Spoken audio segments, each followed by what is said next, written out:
Carlos Ramirez, owner of NVS Audio in Roselle, New Jersey. I'm in beautiful, sunny Daytona, Florida this week.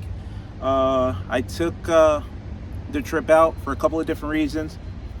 One was to visit a couple of shops out here and come and visit Peter Jensen at Sounds, check out his operation, and then go over some ideas with him, some stuff we want to be working on in the future.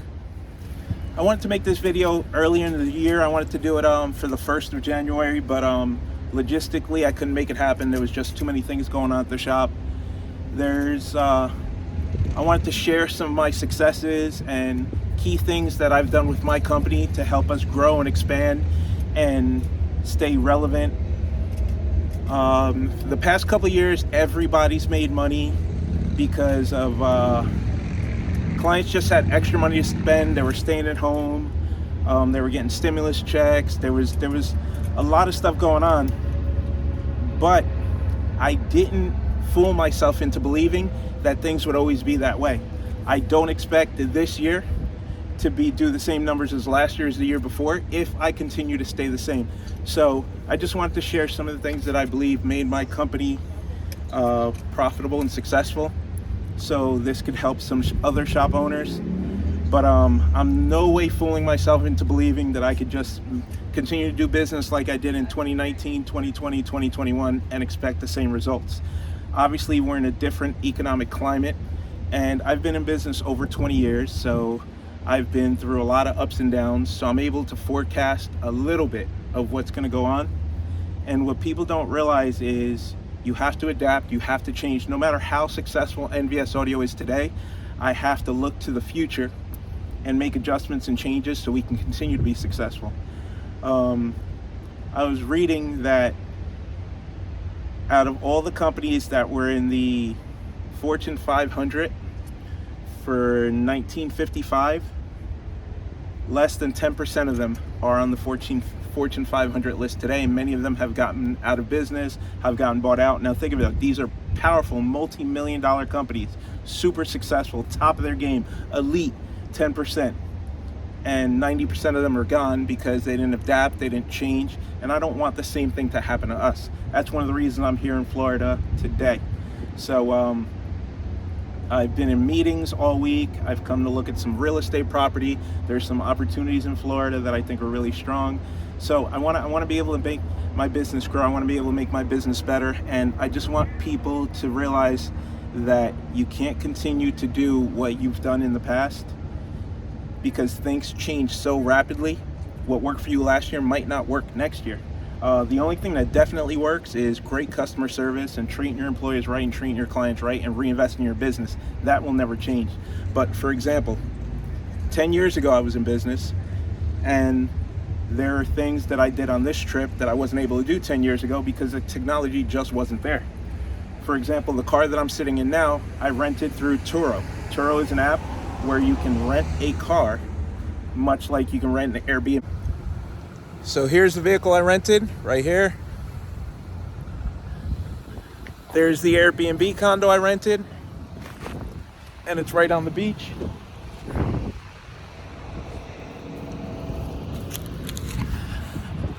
You can't get much closer to the beach than that.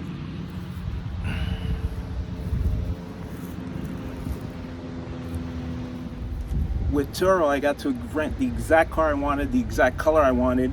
It was ready for me at the airport, no waiting in lines, literally just like renting an Airbnb. I haven't met the owner of the car. The keys were already in the car. The car was at the airport waiting for me. It was the smoothest car rental transaction I've ever done in my life. And I wouldn't even have chosen to go this route if I didn't have such a bad customer experience dealing with Enterprise Rent-A-Car the last 2 times. I've used Enterprise for years and never had an issue. The last 2 times I rented from them, the car was filthy. They didn't give me the car that I wanted. The customer service was horrible. They had me waiting forever. With Turo, it's just like an Airbnb. I picked the car I wanted. I picked the color I wanted, the days that I wanted, and there it was. The car is beautiful. It's clean. It's got low mileage. It's exactly what I wanted to use. It's the perfect car for my trip. When you rent from Enterprise, even if you reserve a car, a lot of times it's not the car that you get.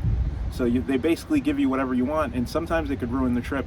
It happened to me on the last time, so it's probably gonna be, if there's ever a Turo available to the city I'm traveling to, It's what I'm going to use first. That's how much the market has changed. Same thing with hotels. Used to always stay at a hotel. Now I have an Airbnb on the beach. You can't get closer to the beach than that. I'm staying right there. The beach is right there. I'm literally on the beach for the same exact price it would have cost to stay in a hotel. So I have a 2-bedroom, full kitchen, and it's just me. But for the same price I would have paid for a hotel, it's just 1 room and 1 bed. I have somebody's really nice place to stay in. So it's easier for me to work. I do my paperwork in the other room.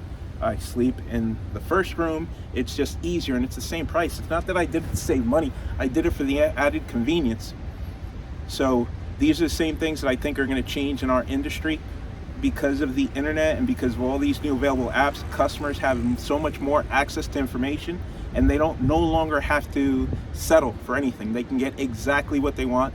They have the access to everything, and then it's our job to get on these platforms and be available to them and give them the best experience possible. That's just what I feel. So just like the hotel industry is going to have to evolve and the taxi industry is going to have to evolve, the customer service for audio industry is going to also have to evolve. You can't continue doing business like it's 1990 because that's the way you've always done it. You're trying to gain 2023 clients, you should start doing business like it's 2023. One of the reasons I came out to Florida is I wanted to visit a few shops in the area to see how they do business, how they treat their clients, what the shops look like, what products they carry. I just wanted to get an overall feel because you can only get so much from the internet. And when we have people come train with us at the shop, we always do it for free. We never charge for training. We're very successful at what we do, and there's a lot of people out there that recognize it, and there's aspiring shop owners or shop owners that want to better their business and be able to do what we do. So we always embrace them with open arms, invite them out to the shop. They'll come stay at a hotel for a week, come to the shop every day, work alongside us and learn. One of the reasons I do it is I want the industry to get better, and the other reason I do it is as my technicians are training other technicians, they are also learning. Being a teacher, you learn as you teach, so we can only get better the more people that we help. I love this industry. I want to help this industry grow. I want this industry to be around for as long as possible, and in order to do that, I feel that we all have to help each other. There's only so much you can do by yourself. You eventually need other people to help, and sometimes those other people are in other states. I listen to complaints that when we gain a client that leaves another shop, I realize we're not perfect and we make mistakes too. So I like to reach out to the client and ask them what it was that caused them to leave the other shop, what it was that they were not happy with, because I want to make sure I don't make the same mistake. If I lose a client, I understand that it's not just losing business. It's something that I might be doing wrong that I might be able to correct and fix. That way it doesn't happen again. Like every shop's gonna lose clients. Sometimes you don't see eye to eye. Sometimes there's clients that you just can't make happy. But if you can minimize and try and give the best customer service possible, because people don't realize a customer does not want to go from shop to shop to shop to shop. They're looking for a home. They're looking for somebody that can service them as long as they own the vehicle. And I want NVS Audio to be the place that they come to. So when another shop loses a client, I try and figure out what it is they did wrong, so that way hopefully I don't make the same mistake. Control kills. Watch this. Correction. If LeBron James needs a shooting coach, if Michael Jordan needs a trainer, if Serena Williams has a coach, they are paying these people for correction. Now, when you did it, your form was off. Hey, don't lose your temper out there. It messes with the way you. But when you're the only one that can be in control, you kill correction, which it kills your ability to grow. Correction is beautiful, done in love, because it causes you to grow. And so many people are not growing because they have no place in their life of correction, redirection, tweaking. I pride myself on having one of the best warranties in the industry. So with us, it's 3-year warranty on equipment always, and lifetime warranty on the install. There have been situations where we didn't see eye to eye with the client, but that's few and far between. 99% of the time we get the issues resolved. There's a major company that we deal with where we had an issue over speaker warranty. They actually did not warranty a good amount of speakers that we sent in. It was like 40 speakers that they did not want to warranty. And you got to remember, we only do warranties once or twice a year, so it is going to be a big amount. So when you're spending $100,000 in speakers, to have 40 speakers or 80 speakers break is not unheard of. So now the way we handle our warranties is we give the client a new speaker. We don't wait to send the speaker in. We do an advance exchange, and then we deal with the client. We deal with the company later on. I always take care of my client first, and then we'll deal with the company later on. So we went back and forth with the company. Once my rep got involved, the issue got taken care of. So I was made whole, my client was made whole, and we're going to continue to do business with the company. But that's just the way we are. I pride myself on our warranty. Our warranty will never change. If the client sits down and goes with the package you recommended, and you install it the way you want, you tune it the way you want, and then you have a failure, either the product didn't meet the expectation which you promised, or you didn't properly train the client on how to use it. So either way, I blame myself for everything. So if I didn't train the client properly on how not to overdrive the speakers, it's my fault. If the speaker didn't perform the way I promised, it's my fault. It's just the way I feel about it. And then this way we can build a good trusting relationship, and the client doesn't have to spend more money to get the performance I delivered. And it's been working really well for us. It's something that we do differently than some of the other shops, and it works. Customers feel confident. Then when they spend money with us, they spend it one time. It's never wasted. It's something that works really well for us. Another thing that I noticed that we do differently is I'm on the forums every day. I help as many people as I can. I answer as many questions as I can.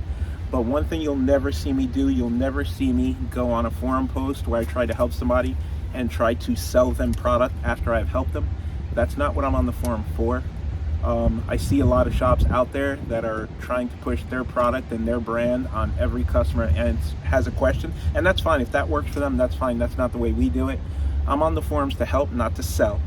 If you want to do business with us, that's completely fine, but you will never see one post where we're trying to sell something, or if you choose to do business with us, if you feel comfortable, that's completely fine. But I will never go. I'm on the forums to help and to give out information and to gain information, not to push my product. As a matter of fact, I feel that the brand is the most important part, not the brand of the equipment, but the brand of the shop. So some of these shops are chasing brands, like they want to be a dealer for this brand, or they want to be a dealer for that brand, because that's going to bring in the client. My philosophy is that's the complete opposite. I feel that clients come to us for the sound that we provide, and then the equipment just happens to be there so we can attach our labor to it. So you're not buying Hertz, you're not buying Sound Digital, you're buying NVS Audio, and these are just some of the parts that we use to get the sound. The products might change next year. Next year we might not be doing business with some of the companies we do business with this year, but it doesn't matter, because that's not what the customer bought. The customer bought us.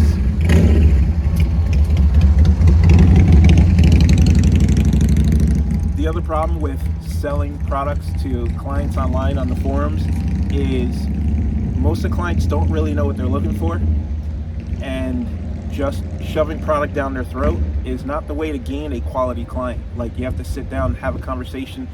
A lot of times what they're asking for is not what they need. So I feel that it's our job to educate and make sure that the right product ends up in the right client's hands, or else you didn't gain a quality client, you did not provide value to this client, and then he's probably going to blow it up and you're going to have to warranty it anyway and lose money. So why even go down that route? How about you back off a little bit, have a conversation, make sure you're in the same page, make sure that your goals and their goals are lined up, and then proceed. But that's just the way we do things, and it's been working out for us.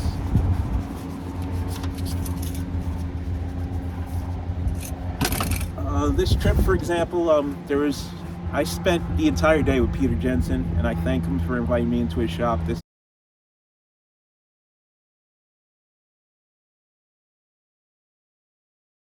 man is amazing, super knowledgeable, And one of the issues that we have is I'm not sure if any company makes a plug and play harness for the new CVO. So 2021, 2022, 2023 CVO, the plug and play harness kits for the CVO that the major manufacturers currently have out do not work on the new one. They're designed for the boom audio.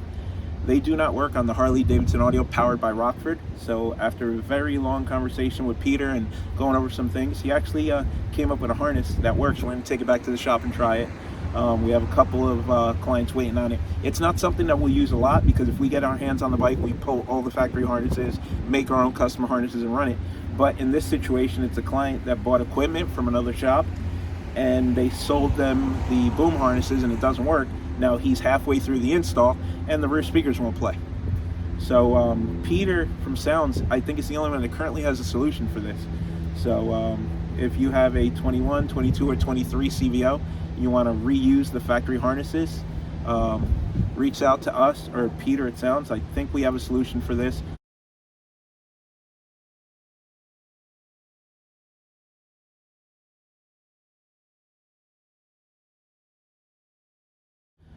Peter tells me it works. I'm gonna fly home and try it, so in 2 or 3 days I should know. Peter's one of the smartest motorcycle audio guys I know, so if he says it works, I'm 99% sure that it's gonna work. But see, that's one of the reasons I came out here, is to meet people like Peter, talk to people like Peter, and figure out what we need to do to make our company better and what solutions work and don't work. But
this is the biggest Harley Davidson dealer I've ever seen in my life.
I came to visit with the guys from Daytona Cycle Audio, but they are closed today. They close early on Friday. I'll try back again tomorrow, see what happens. Well, Daytona, Florida is not playing when it comes to motorcycles. Got JP Cycles right there, Daytona Cycle Audio here, and the Harley dealership right there.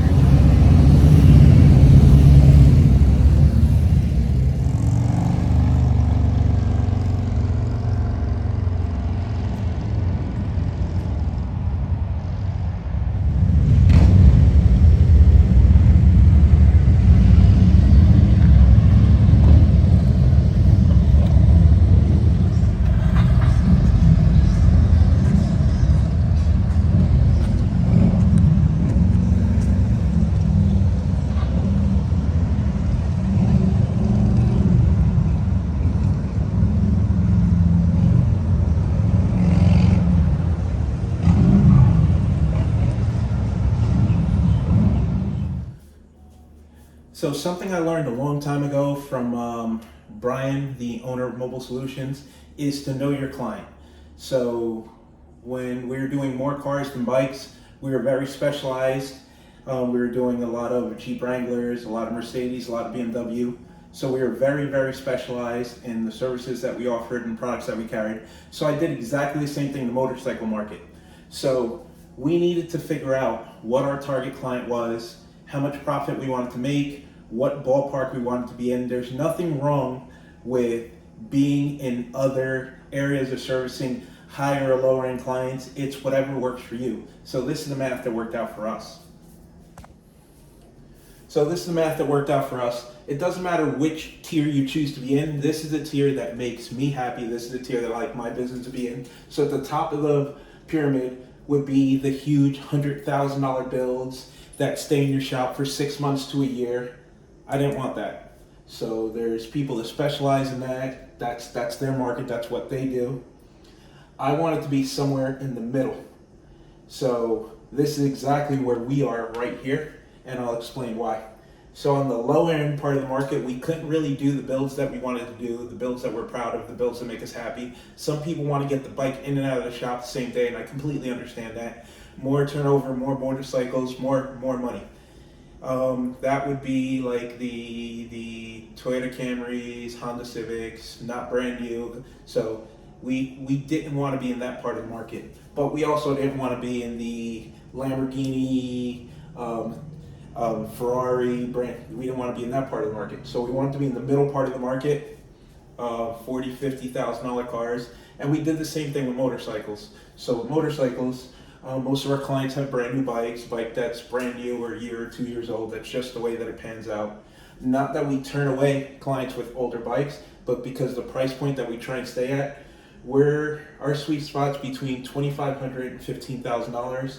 Our average build is $5,000, $6,000, $7,000. That allows us to be profitable. That allows us to carry as much inventory as we need to. So there's shops that specialize in the $250 to $1,500 range. There's nothing wrong with that. That's where they choose to be at. So that's no DSP, that's speakers that are $100, $200 a pair, amplifiers that are $200. Then there's shops that go a step above that. They average between $500 and $4,000 for the build, which is closer to what we like to do. They use higher end equipment. So in the entry level department, you have, there's very little growth left. So if we like to get a client and then partner with the client and then grow with the client and they come back for upgrades. So when you're in the $250 to $1,500, that's basically my speakers are blown. I just want to throw something in there. The bike's a few years old, leave it outside, I really don't care, which is no problem if that's the part of the market that you want to be in. But this doesn't lead us to this. And then we like being here because we can go to here. So we'll have clients that bought an older bike but still want it to sound really good, and they'll come in at the $2,500 price point. Then they get a brand new bike. Now they want something that's twice as loud. So we can put them into the $4,000, $5,000, $6,000 price point. It's just, this is a price point that works for us. And then in our business, we wanted to focus all our money, all our capital into inventory and training. So we only do audio. There's only 3 shops that I know off the top of my head that only do audio. That's us, Sounds, and Bagger Audio of San Jose in the Bay Area. I'm sure there's many other shops out there, but these are the ones that I personally know of. I deal with these guys, so I know. Most other shops are one-stop shop, and there's nothing wrong with that. That's their business model. That's what they want to do. So they do handlebars and wheels and fenders and saddlebags. And so the problem with that is, let's say I have $100,000 to invest in inventory. Then I'm only going to be able to put $2,000 in each category because I got to stock this, I got to stock that, I got to stock this, I got to stock that. If I'm able to spend my entire $100,000 in just audio, I'm able to buy 10 times as much inventory because we're not spending our money on this. It's only going to be audio. Also, it makes it easier for my staff because they're only trained on audio. All my guys are cross-trained. Some guys are better in other certain things, but any one of my techs can do a full build by themselves. It's like an assembly line. It works out better for us. Our trainings are all audio trainings, and it just makes it easier. And it's just the way I like to run my business. So I'm not saying it's the right way to do it. It's just the way that we do it. So when you're at the entry level point, you're carrying amplifiers and speakers that aren't protected. The companies don't offer training. You can buy the products on eBay, Amazon. We don't choose to operate at that level. At the next level, you have higher end equipment, protected brands, not available on eBay or Amazon, which is important to us because if we invest money with these companies, we train with these companies, we want the companies to send the customer directly to us to get the equipment installed properly.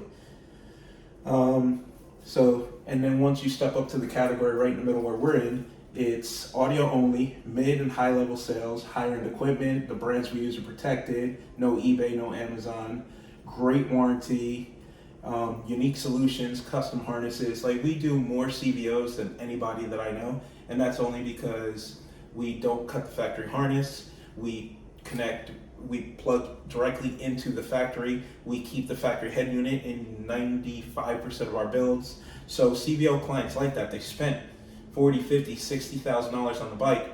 They want to keep as much as the original equipment as possible, and if we do modify the bike, we make sure they can go back to factory. So that's a higher end client, that's a client that paid more for the motorcycle, and that's a client that's willing to pay more to get everything exactly the way that they want it. So that's our target clientele. And then there's also shops that do this, but also offer the wheels, the paint. So that would be a step up the pyramid. And then of course your full one-off build that takes 6 months to 2 years, 100,000. Like, we don't want to be any of these two. We like being right here. This is what works for us. And it's math that I figured out that works for us. There's also, I don't understand why all these shops talk bad about each other and they feel like they're in competition with one another. If you go over the numbers, Harley Davidson sells over 100,000 motorcycles a year. So, and that's just in 1 year. So let's say that just 5% of those people decide to upgrade the audio on their bikes. We're talking thousands and thousands of bikes across only a couple hundred shops across the entire United States. And I'm talking about shops that specialize in motorcycle audio. There are so few of us, it's ridiculous. There's a lot of car audio shops that also do motorcycle audio, but there's so few motorcycle audio specialists, and there's literally thousands and thousands of clients. There's plenty of space. We have bikes from all over the country in the shop right now. We literally have, right now it's our slower season, so we have, I think, 29 bikes in the shop. In the summer, we consistently have over 40 bikes between the two shops, and they come from all over the country, Alaska, Florida, and literally we've done a bike from every single state. So there is more than enough clients to go around. There's more. You have to become the specialist, and you have to focus on, the problem is some shops try to do all of this, and that's when you get yourself in trouble. Like, you have to pick what your bottom line customer is, and you have to pick what exceeds your capabilities or exceeds what it is you want to do. Like, I just sent a $70,000 client to another shop because we didn't want to get involved in the build. The build was just too big. I knew it was going to happen. It was going to take away from our core clients. It was going to eat up a lot of our time. The bike was just going to be, and then the bike would go from shop to shop to shop because it's got to go to paint, and it's got to get wheels, and I just didn't want to be involved. So I handed it off to a shop that I trust that specializes in big ass builds like that. So I know where we're strong. I like to focus where we're strong. We can provide better customer service that way. Okay, so in closing, I just want to thank everybody that watches our channel and trusts us with their vehicles to do audio upgrades in. 2021, 22 have been really, really good years for us, and I think 2023 is going to be even better. We're going to continue to try and evolve and scale and grow. We're going to continue to study and try and come up with better solutions. We're in a technology-based business where technology literally changes day to day. And then you just got to try and stay ahead of the curve and try to come out with unique solutions and situations. Anybody that's doing business like it's 1996 will go out of business. Things are changing so fast and evolving so fast, so you got to stay ahead of the curve. I don't want to see any shop go out of business. I want everybody to do well. There's plenty of room in the industry for everybody to do well without bickering and arguing. But one of the keys is you got to study. You got to, as these bikes evolve and change, you have to evolve and change your business too. And you still got to love what you do. I love coming to work every day. They say that if you do what you love, you'll never work a day in your life. I actually have anxiety right now being away from the shop for a week. I trust my guys. I've been in contact with my guys every day. They're doing great. Bikes are getting delivered. I just love being there. Like, I love my job. I love what I do. I love my team. Love my family. I'm really blessed to turn a hobby into a career. And luckily, my hobby's able to pay the bills and I'm able to do well. But I'm 47. I'm going to be 48 this week. And I look at things differently now, so I don't want to walk away from this, but there's a certain amount of growth that I need to be able to make this to make sense. So I want to stay doing what I do and what I love, and I have to be able to scale the business. It's got to make sense. So that it comes with studying, investing, having the latest tools. I just ordered a new fiber laser for stuff that I couldn't do last year that I want to be able to do this year. It's every year I try to invest in myself and in my shop and in my employees, and that's why I'm able to keep such great employees, because these guys see that the shop is growing, they're getting paid more, and on top of that, they like working in a shop where they get national recognition. So it's all symbiotic, everything works together, and the more I care, the more they care, and I hope it continues that way. So this is the end of my rant. I like to do at least one video a year explaining who we are, what we do, what drives us, how we do it. And I hope this gave some of you some insight into the way we do things, why we do them, and the fact that we really do care. So I want to thank everybody. Have a blessed day. Let's get some more builds delivered.